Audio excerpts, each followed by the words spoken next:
if anything, we are in the era of big data, as they call it. Everything is throwing up data. A Facebook page will throw you a bunch of analytics, and if you go deeper, it will give you even more data. Twitter will throw you data. Other formats will throw you data. So, on the one side, if you are somehow fascinated by data, you can get tons and tons of it. Except that what you do with that. So if you should aim to aggregate that data which finally has any relevance, that finally makes some sense. So first of all, be clear to not be a fanatic of collecting data. Collect data that makes sense. Now data collection is on your own owned media, maybe your Facebook page, maybe your Twitter handle, maybe your YouTube channel, and then there is data which is coming from other places through using tools like the social media monitoring tools. So what kind of stuff do you get from a basic Facebook analytics which is available to any page?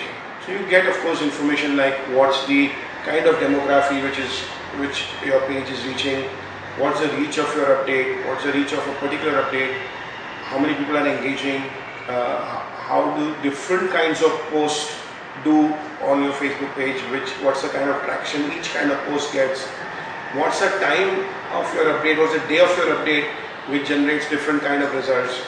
Now all that data is very, very interesting from, if I were to just look at, let's say, basic Facebook data, tells you a bunch of things. First of all, that are you having the right demography on your page? So if you are let's say a paint company which was actually looking to reach 25 to 35 year olds, but by chance that there was some mistake in a media buy which you did on Facebook, and you have a huge skew and you have under 17 as your largest constituent on your Facebook page. Now what does that do to you? That your updates are meant for 25 to 35 year olds, you don't connect with the 17-year-old who is on your page, and it's a waste. If you try to cater to the 17-year-old, you can't talk to him about buying paint for your house, so you start talking something else, it doesn't serve your brand purpose. So you first immediately realize that there is a disconnect out there. So that kind of data first gives you pointers that, oh, maybe we need to go and fix it. So you can do something and fix it.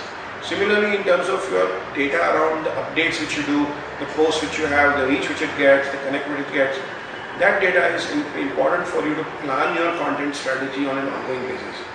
From a point of view of what's working, what's not working, what day of the week, what time of the week is the best connect for your audience, which kind of content engages them more, which doesn't engage, fix that. So here you are getting a lot of interesting pointers to formulate your ongoing content strategy.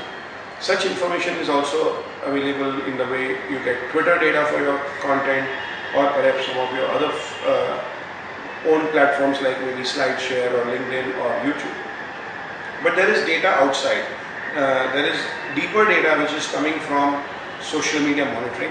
So when you say you're monitoring for your brand and you get 10,000 different results which come in, I mean, without digging deeper, that's just a bunch of data which has no meaning. So what do you do? So the first thing you need to do is to actually classify that data correctly. So you may classify that data in terms of what is it about. So is it about your product? Is it about your customer service? Is it about your price? Anything. So if you have multiple products, is it about a specific product? Tag it suitably so you know what is it. Is it about competition? Is it a review? Whatever it is, first do that. Second thing is tag it for sentiment. From your point of view as a brand, is it positive? Is it negative? Is it neutral? Is it highly alarming? Is there a potential PR risk out there about it? So you do all that. So at least you have the information well classified for all the different content which you have identified. Once you've got that, then you know there is a certain action plan based on what it is. Maybe the positive one, you may choose to do nothing, or you may choose to acknowledge and do something. If you have negative data and things which have negative sentiment, you may want to send it to the respective teams and departments in your organization for them to take the next action. If it's a highly alarming one, you want to take immediate action to it. So figuring out classification, sentiment, and then tracking it over time to see that as a sentiment, are you improving, are you going down? Using things like SIM score or net promoter score or some of these standards, you can then make sense out of the data and make it meaningful for you on an ongoing basis.